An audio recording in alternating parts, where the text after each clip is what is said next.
In our first tutorial, we talked about the basic rules of composition. Please watch the first tutorial before you go into this one. In this tutorial, we're going to talk about something called the conceptual rules of composition. These are strategies that you can use to make your idea more visually compelling in terms of the concept. What are the conceptual rules? Well, here's just about the most important rule.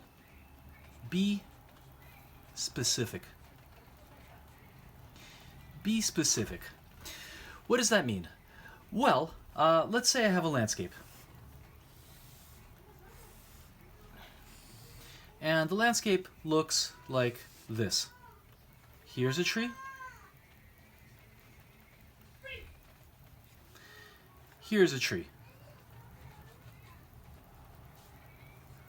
Here's a tree. Here's a cloud. Here's a bush. Here's a smaller bush. Here's another cloud.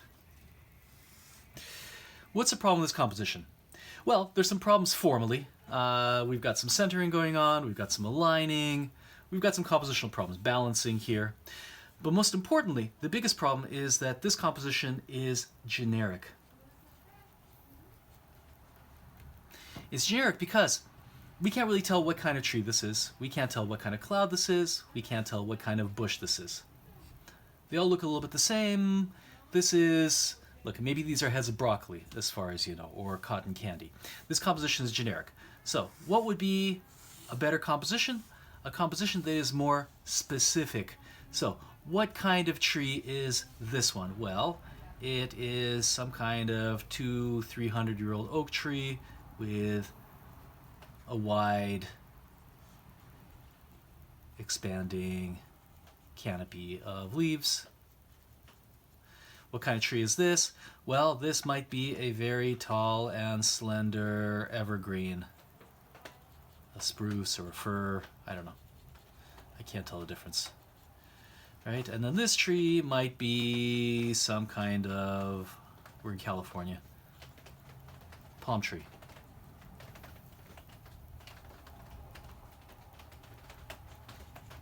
What kind of bush?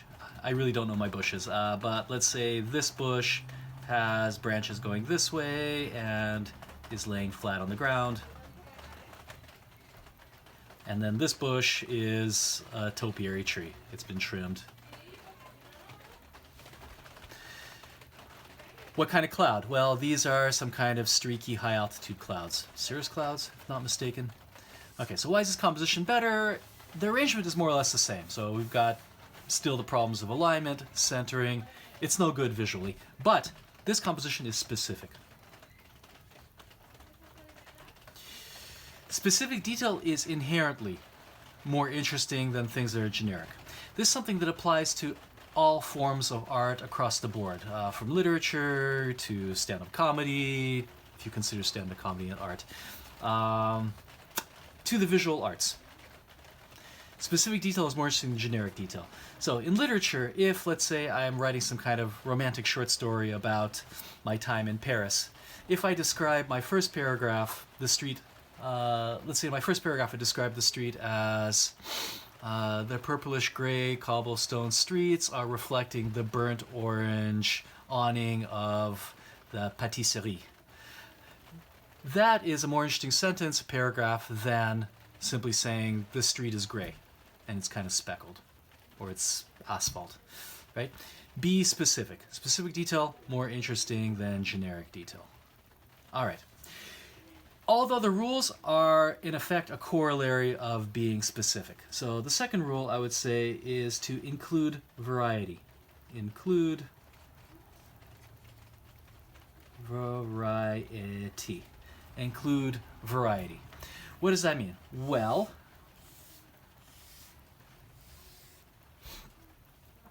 let's say we have two landscapes. Actually, I'm done with landscapes. Let's do some kind of interior. Let's say I've got a room, two-point perspective, and let's say in that room we have a bookshelf.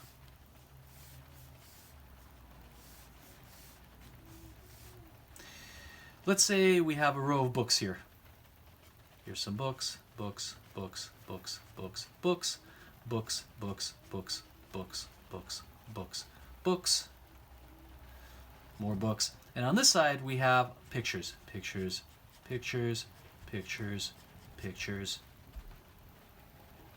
This composition is going to be less interesting than something that's very similarly composed, but has more variety in it. So here's some bookshelves. Except now we've got a big book here.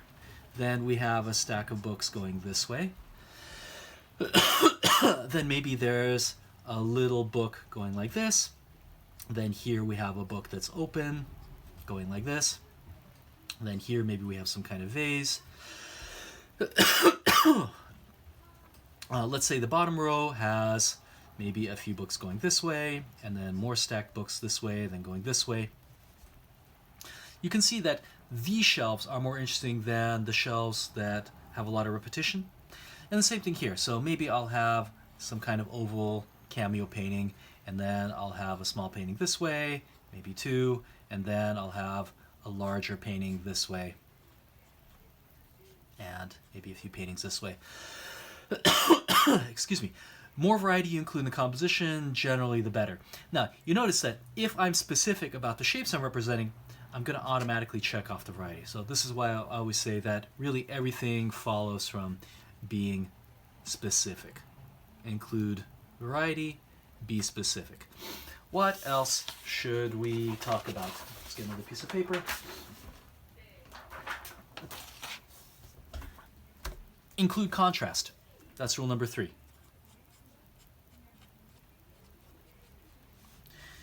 Contrast. Many different kinds of contrast. So in the formal rules, having a broad range of lights and darks is really, really important.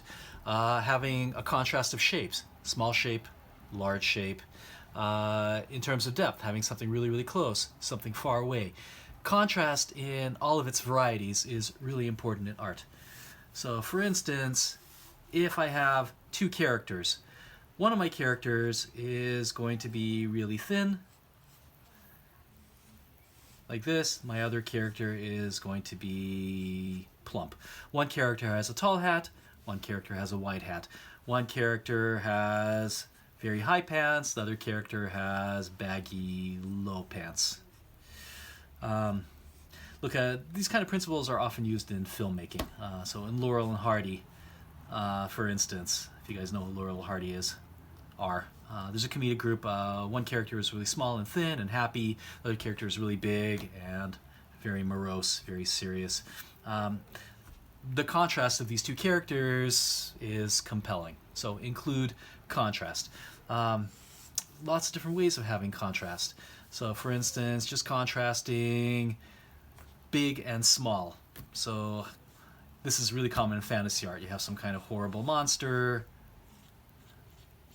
Argus with multiple eyes, and then fighting some little tiny character with a sword. This is really rough. I hope you guys can see what I'm doing. Right? The contrast in scale here between large and small is really dramatic. Include contrast. That's a really important principle. So, there are more rules, but to list them again, the first rule is to be specific. The second rule is to include variety. And the third rule is to include contrast. Conceptual contrast. Not contrast in terms of value or in terms of color, in terms of shape, but in terms of the idea. Include contrast. These are 3 conceptual rules. Conceptual rules of composition. They make your idea stronger.